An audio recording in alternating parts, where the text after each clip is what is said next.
students, how are you? I am your physics teacher Tariq Sikandar. Students हमने new first year physics chapter number 2 force and motion start किया हुआ है। Last time हमने इस chapter का lecture number 3 scalar product को study किया, जिसमें हमने देखा कि जब दो वेक्टर्स का डॉट प्रोडक्ट लेते हैं तो आंसर हमें स्केलर क्वांटिटी मिलती है। आज हमने लेक्चर नंबर 4 वेक्टर प्रोडक्ट को डिस्कस करना है, तो आइए चलते हैं वेक्टर प्रोडक्ट को स्टडी करते हैं। What is vector product? Students, ये बोर्ड के पॉइंट ऑफ व्यू से बहुत ही इंपॉर्टेंट लॉन्ग क्वेश्चन है। लास्ट टाइम स्केलर प्रोडक्ट हमने स्टडी किया, वो भी बहुत इंपॉर्टेंट है। अगर वो थ्योरेटिकली नहीं आता तो उसका न्यूमेरिकल आ जाता है। तो आज भी जो वेक्टर प्रोडक्ट हमने डिस्कस करना है वो भी बोर्ड के पॉइंट ऑफ व्यू से बहुत इंपॉर्टेंट है। ये थ्योरेटिकली भी इंपॉर्टेंट है। अगर थ्योरेटिकली ये लॉन्ग नहीं आता तो इसका न्यूमेरिकल आ जाता है। ठीक है, तो आपने बड़े ध्यान से तवज्जो के साथ इस लेक्चर को जो है वो सुनना है और अंडरस्टैंड करना है। When the product of two vectors gives a vector quantity, जब दो वेक्टर्स का प्रोडक्ट हमें क्या दे, वेक्टर क्वांटिटी दे, then this type of product is called a vector product। ठीक है स्टूडेंट्स, तो स्टूडेंट्स यहाँ पर मैंने आगे छोटा सा करके लिखा for angular motion. Last time हमने देखा था जो स्केलर प्रोडक्ट होता है वो लीनियर मोशन के लिए होता है। अगर बॉडी स्ट्रेट मूव कर रही है, सीधी मूव कर रही है, ठीक है, तो ऐसी मोशंस के लिए हम स्केलर प्रोडक्ट लेते हैं। लेकिन जब बॉडी सर्कल में मूव कर रही होती है, ठीक है, फॉर एग्जांपल सीलिंग फैन है, ये रोटेटरी मोशन करता है, ठीक है, और इसी तरह आप एक रस्सी ले लें, उसके एक सिरे के साथ बॉल बांध दें, दूसरा सिरा हाथ में पकड़ के उसको जो है वो घुमाएं, तो ऐसी मोशन के लिए, सर्कुलर मोशन के लिए हम जो है वो कौन सा प्रोडक्ट लेते हैं? वेक्टर प्रोडक्ट लेते हैं। ठीक है, तो आपने याद रखना है लीनियर मोशन के लिए स्केलर प्रोडक्ट, और हर तरह की एंगुलर मोशन या सर्कुलर मोशन के लिए वेक्टर प्रोडक्ट लेते हैं। ओके स्टूडेंट्स, स्टूडेंट्स अगर मैं दो वेक्टर्स लेता हूं ए और बी, दो वेक्टर्स का क्रॉस प्रोडक्ट लेता हूं, तो मेरे पास जो रिजल्ट आता है इसकी मैग्नीट्यूड फॉर्म में वो आता है A B sine theta into N cap. अब ये कैसे आता है ये देखते हैं। देखिए यहाँ पर हमारे पास दो वेक्टर हैं, एक वेक्टर ए है, एक वेक्टर बी है। ठीक है, अगर मैं ए वेक्टर को, देखिए कि मेरा राइट हैंड रूल यूज करने लगा हूं यहाँ पे। अब राइट हैंड रूल क्या कहते हैं ये पहले मैं आपको बता दूं। राइट हैंड रूल हमें ये कहता है कि जब हम फिंगर्स को कर्ल करते हैं, कर्ल किस तरफ करना है? अब देखिएगा, ये ए वेक्टर है, ये बी वेक्टर है, मैंने ए वेक्टर से बी वेक्टर की तरफ ऐसे रोटेट किया। फॉर एग्जांपल स्टूडेंट्स, अगर मेरे पास ये वाला ए वेक्टर है और ये वाला बी वेक्टर है, ठीक है, तो ये कुछ यूं करके पड़ा हुआ है, ठीक है, कुछ यूं करके। तो अब मैं क्या करता हूं कि मैं ए वेक्टर से बी वेक्टर की तरफ अपने राइट हैंड रूल को, ठीक है, कर्ल करता हूं। ये देखें, ए से बी की तरफ, जब मैं ए से बी की तरफ कर्ल करूंगा तो जो इरेक्ट द थंब है, जो मेरा ये थंब है, ये किस डायरेक्शन को शो करता है? इन दोनों की नॉर्मल डायरेक्शन शो करता है, जो कि इसके परपेंडिकुलर है। देखें अगेन सुने, ये दो वेक्टर्स, ये ए और ये बी, ये दोनों एक दूसरे से परपेंडिकुलर पड़े हुए हैं प्लेन में, ठीक है, ऐसे यूं करके। अब मैंने ए से बी की तरफ अपने फिंगर्स को कर्ल करना है, ठीक है, और जो थंब की डायरेक्शन है वो शो करता है इन दोनों के नॉर्मल डायरेक्शन को, ठीक है, जिसको मैं एन कैप से भी शो कर सकता हूं या जिसको मैं ए क्रॉस बी वेक्टर से भी शो कर सकता हूं। ठीक है, तो अब आप गौर करें कि जो ए वेक्टर है और जो बी वेक्टर है, ये दोनों म्यूचुअली परपेंडिकुलर है, ठीक है, लेकिन इनकी जो डायरेक्शन है नॉर्मल जिसको मैं बोल रहा हूं वो इन दोनों के परपेंडिकुलर है। इसका मतलब यहाँ पर जो तीनों वेक्टर्स हैं वो आपस में म्यूचुअली परपेंडिकुलर है। एंगल कितना बन रहा है? 90 डिग्री का। ओके स्टूडेंट्स, तो जब मैं ए से बी की तरफ कर्ल करूंगा तो जो इरेक्ट द थंब है ये शो करेगा नॉर्मल डायरेक्शन को, या इसको ए क्रॉस बी वेक्टर भी कहते हैं। ठीक है, तो यहाँ पर मेरे पास जो डायरेक्शन है वो क्या आ गई?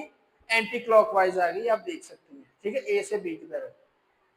तो इसको मैं कुछ यूं लिखूंगा, A vector cross B vector equals to A B sine theta into N cap. अब यहाँ पर स्टूडेंट्स का क्वेश्चन राइज होता है कि सर यहाँ पर कॉस थीटा क्यों नहीं लिया? स्केलर प्रोडक्ट में कॉस थीटा क्यों आया था? ये मैंने आपको बता दिया, इफेक्टिव कंपोनेंट लिया था, लेकिन यहाँ पर साइन थीटा क्यों लेना है?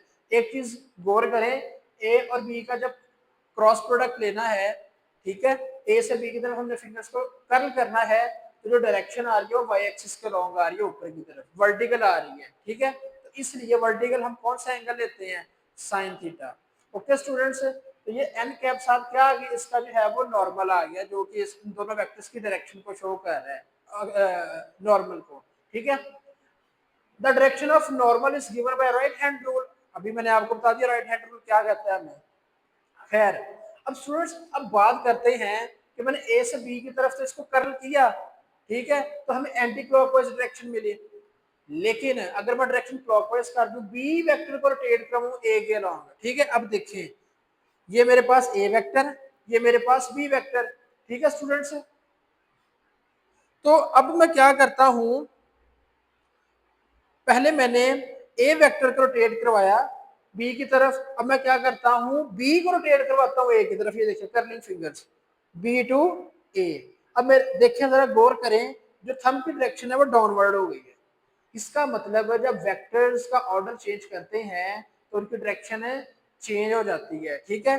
ए से बी की तरफ अपवर्ड डायरेक्शन, बी से ए की तरफ डाउनवर्ड डायरेक्शन, तो यहाँ पर डायरेक्शन क्या हो गई, रिवर्स हो गई, ठीक है। तो इसलिए जब मैं बी से ए की तरफ रोटेट करवाऊंगा तो डायरेक्शन क्या हो जाएगी, रिवर्स हो जाएगी। पहले पॉजिटिव वाई एक्सिस के लॉन्ग था, अब हमारे पास नेगेटिव वाई एक्सिस के लॉन्ग हो गया, तो हमारे पास जो नॉर्मल है वो एन कैप है, इसको बी क्रॉस ए भी कह सकते हैं, ठीक है। तो मैं इसको लिख सकता हूँ B cross A vector equals to B A sine theta, और साथ यहाँ पे एन कैप भी आएगा,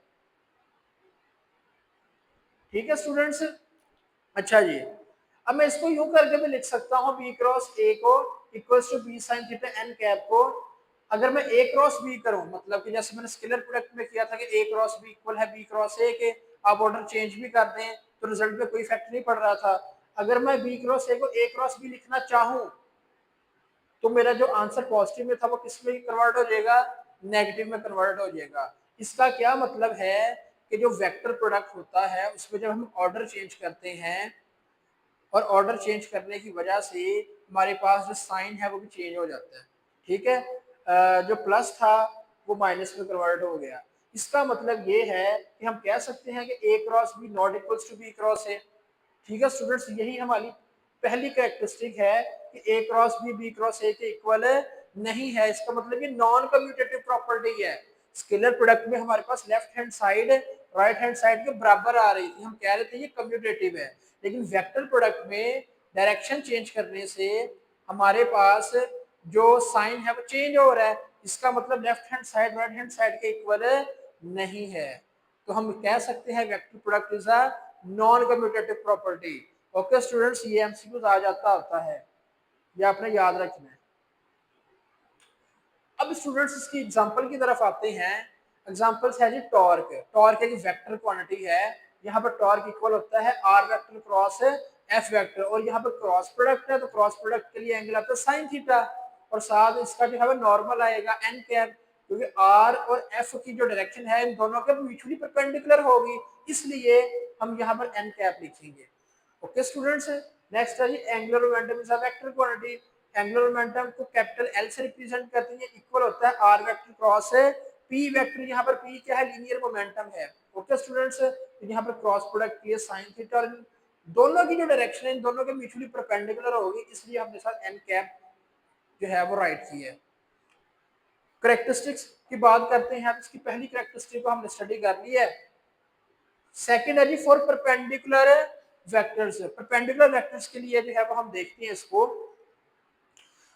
ए cross B equals to A B sine theta to N cap, ये अभी हम पढ़ कर आए हैं।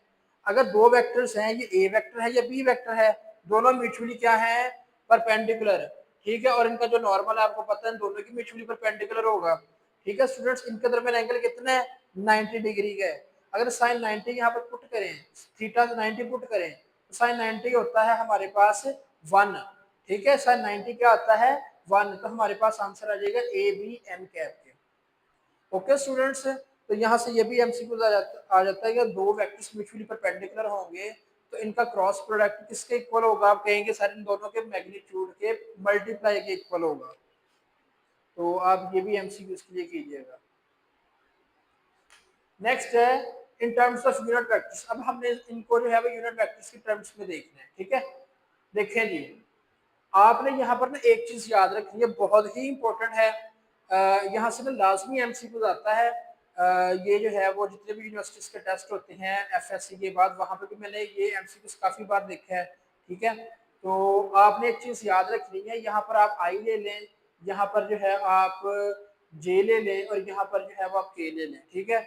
आप इनको क्लॉकवाइज जो है वो मूव करवाएं, ठीक है, क्लॉकवाइज मूव करवाएं। देखें, क्रॉस प्रोडक्ट लेना है, आई क्रॉस जे इक्वल होता है के, ठीक है। अब आप कहेंगे सर जो स्केलर प्रोडक्ट था उसमें जो डिफरेंट था उसमें तो हमारे पास आंसर 0 आ रहा था, क्योंकि डिफरेंट के लिए एंगल 90 और कॉस 90 0 था, इसलिए वहां पर 0 वैल्यू दे रहा था, ठीक है। आप अब उसको भूल जाए, इसकी तरफ आए। अभी हमने पढ़ा है जब दो वेक्टर्स का क्रॉस प्रोडक्ट लेते हैं, दोनों वेक्टर्स जो म्यूचुअली परपेंडिकुलर होते हैं, तो उनका जो नॉर्मल होता है वो दोनों के म्यूचुअली परपेंडिकुलर होगा। इसका मतलब आई क्रॉस जे इक्वल होगा के। तो इनका जो डायरेक्शन है वो के लॉन्ग होगी, ठीक है। अगर हम इसको एक्स कंसिडर कर लें, इसको जी कंसिडर कर लें, तो आई, ठीक है, जो क्रॉस सॉरी जो के क्रॉस आई होता है वो हमारे पास जे के इक्वल होगा, ठीक है। मतलब तीसरे यूनिट वेक्टर के इक्वल होगा, क्योंकि इन दोनों की डायरेक्शन म्यूचुअली परपेंडिकुलर होती है। ओके स्टूडेंट्स, अब देखिए जरा, आई क्रॉस जे इक्वल्स टू के, जे क्रॉस के इक्वल्स टू आई, और K cross I equals to जे। अगर आप क्लॉकवाइज रोटेट करवाएंगे तो आंसर आ रहा है पॉजिटिव में। आप एक चीज नोट करें, अगेन सुने, आई जे के आपने यू करके लिख लेना है, इनको क्लॉकवाइज जो है वो मूव करवाना है। I cross J equals to K unit vector, J cross K equals to I unit vector, और K cross I equals to J unit vector. Positive में आंसर आ गया। अब बात करते हैं ये नेगेटिव में कैसे आएगा। देखिए, अब मैं जो डायरेक्शन है वो चेंज करने लगा हूँ। पहले मैंने जो है वो ए से बी की तरफ रोटेट करवाया था, जैसे डायरेक्शन अपवर्ड थी, फिर मैंने बी से ए की तरफ रोटेट करवाया तो डायरेक्शन डाउनवर्ड होगी। सेम इसी तरह जब मैं इसको क्लॉकवाइज की बजाय एंटी क्लॉकवाइज लाऊं तो फिर आंसर पे क्या इफेक्ट पड़ता है देखिएगा। जब मैं करता हूँ ये देखिए, हमारे पास है जी आई क्रॉस के, देखिए पहले क्लॉकवाइज था, अब मैं एंटी क्लॉकवाइज चलने लगा हूँ। I cross K equals to minus J, minus sign show कर डायरेक्शन रिवर्स हो गई है, डायरेक्शन उलट गई है, ठीक है। I cross K equals to minus J, K cross J equals to minus I, और J cross I equals to minus K. तो स्टूडेंट्स ये बहुत ही इंपॉर्टेंट है एमसीक्यूज के लिए, ये आपने याद रखना है। नेक्स्ट है students for parallel vectors. Parallel vectors मैंने आपको बताया था, दो वेक्टर्स का जो मैग्नीट्यूड है वो इक्वल नहीं होना चाहिए, लेकिन उनकी डायरेक्शन भी सेम होना चाहिए और उनका ओरिजिन भी सेम होना चाहिए। तो दो वेक्टर्स का जो दो वेक्टर्स जो पैरेलल हैं उनके दरमियान जो एंगल है वो कितना होना चाहिए, 0 डिग्री, सारी सी बात है, ठीक है। तो यहाँ पर हम जो है वो एंगल 0 पुट करेंगे, तो साइन 0 0। और हमने पढ़ा है इसकी डेफिनेशन में, जब दो वेक्टर्स का प्रोडक्ट लेते हैं और आंसर हमें वेक्टर क्वांटिटी मिले तब वो वेक्टर प्रोडक्ट कहलाएगा। तो स्केलर प्रोडक्ट में आंसर आ रहा था 0, क्योंकि वहां पर हमें रिजल्ट में क्या आंसर मिलता था, स्केलर क्वांटिटी। लेकिन यहाँ पर रिजल्ट में हमें स्केलर नहीं चाहिए, वेक्टर चाहिए, तो आप 0 लगा के ऊपर लाइन लगा दें। अब ये 0 नहीं कहलाएगा, अब ये क्या कहलाएगा, 0 वेक्टर कहलाएगा, जिसको हम नल वेक्टर भी पढ़ चुके हैं, ठीक है। तो ये क्या है यहाँ पे, 0 वेक्टर, या इसको हम नल वेक्टर भी बोलते हैं, ठीक है स्टूडेंट्स। अब हम इसको जो है वो यूनिट वेक्टर्स की टर्म्स में देखते हैं। देखें, ए भी एक्स के लॉन्ग है, बी भी एक्स के लॉन्ग है, तो हमारे पास दोनों क्या होगा, आई यूनिट वेक्टर इंटू आई यूनिट वेक्टर। तो आई क्रॉस आई क्या आता है, नल वेक्टर, क्योंकि इनके दरमियान एंगल कितना 0 और साइन 0 0 होता है, हमारे पास नल वेक्टर आता है, ठीक है। तो हम लिख सकते हैं आई क्रॉस आई नल वेक्टर, जे क्रॉस जे नल वेक्टर, के क्रॉस के नल वेक्टर। ओके स्टूडेंट्स, अब नेक्स्ट है for self product, very very important MCQs. ये भी एमसीक्यूज काफी बार जो है वो बोर्ड में देखा जा चुका है, ठीक है, यूनिवर्सिटीज के टेस्ट में देखा जा चुका है, इसको भी समझिएगा। दो वेक्टर्स हैं, सॉरी एक वेक्टर है मेरे पास, ए वेक्टर, इसको मैंने इसी के साथ क्रॉस प्रोडक्ट लेना है, ठीक है। A vector cross A vector equals to A into A sine theta N cap. Angle क्या है, 0 डिग्री, साइन 0 0, लेकिन 0 नहीं आएगा, क्या आएगा, नल वेक्टर आएगा। इसका मतलब जब दो एक सॉरी एक वेक्टर का सेल्फ प्रोडक्ट लेते हैं क्रॉस प्रोडक्ट लेते हैं तो हमारे पास जो एंगल जो आंसर है वो नल वेक्टर आता है। ठीक है स्टूडेंट्स, ये आपने एमसीक्यूज के लिए करना लाजमी। Next students, in terms of rectangular components, scalar product में मैंने बताया था जब दो वेक्टर्स हैं वो स्पेस में हैं तो स्पेस में होगा, स्पेस 3 डायमेंशन में होती है। जब स्पेस 3 डायमेंशन में है तो कंपोनेंट्स भी 3 बनेंगे। ए वेक्टर है इसके 3 कंपोनेंट बनेंगे, बी वेक्टर है इसके भी 3 कंपोनेंट बनेंगे। लेकिन डॉट प्रोडक्ट करना बड़ा इजी था। क्रॉस प्रोडक्ट करने का एक तरीका है मेरे पास, वो है डिटर्मिनेंट मेथड। इससे जो है वो रिजल्ट हमारा जो है वो एक्यूरेट आता है। ठीक है, अगर आप इसको डायरेक्ट मल्टीप्लाई करने लग जाए क्रॉस प्रोडक्ट, वो जरा लेंथी हो जाता है, उसमें गलती के चांसेस बढ़ जाते हैं। लेकिन ये मेथड से आप करें तो आपका जो है जो आंसर है वो इंशाल्लाह जो है वो ठीक होगा, उसमें गलती के चांसेस कम हो जाएंगे। ठीक है, अच्छा जी, ए क्रॉस बी डिटरमिनेंट लेने का तरीका सुन लें। यहाँ पर हम क्या करेंगे, I cap J cap A cap लिख लेंगे।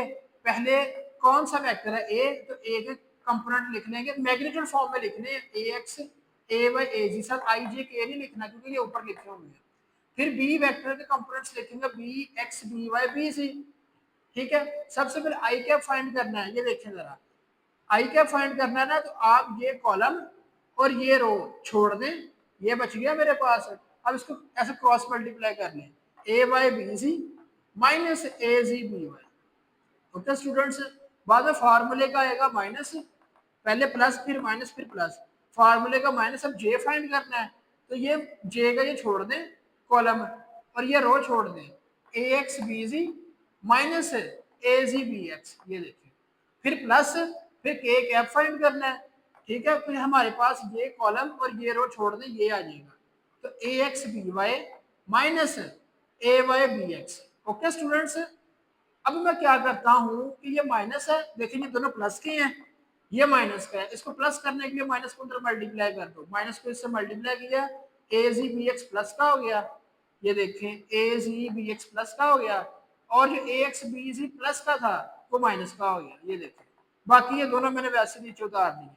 तो ये है दो वेक्टर्स को क्रॉस मल्टीप्लाई करने का तरीका। तो नीचे स्टूडेंट्स, ये जो क्रॉस प्रोडक्ट है दो वेक्टर्स का, ये हमें एरिया ऑफ पैरेललोग्राम देता है। ठीक है, ये भी एमसीक्यूज आ जाता है कि जो क्रॉस प्रोडक्ट है हमें कौन सा एरिया देता है। आप कहेंगे सर एरिया ऑफ पैरेललोग्राम देता है जिसके आमने सामने वाली साइडें बराबर हैं। ठीक है, लेकिन इनका जो एंगल है वो 90 डिग्री नहीं है कम्प्लीटली। ठीक है स्टूडेंट्स, तो स्टूडेंट्स ये था आज का बहुत ही इंपॉर्टेंट लेक्चर। तो स्टूडेंट्स आज के लेक्चर में अगर कोई भी प्रॉब्लम है तो आप कमेंट बॉक्स में कमेंट करके पूछ सकते हैं। अपना बहुत सारा ख्याल रखिएगा, तब तक के लिए अल्लाह हाफिज।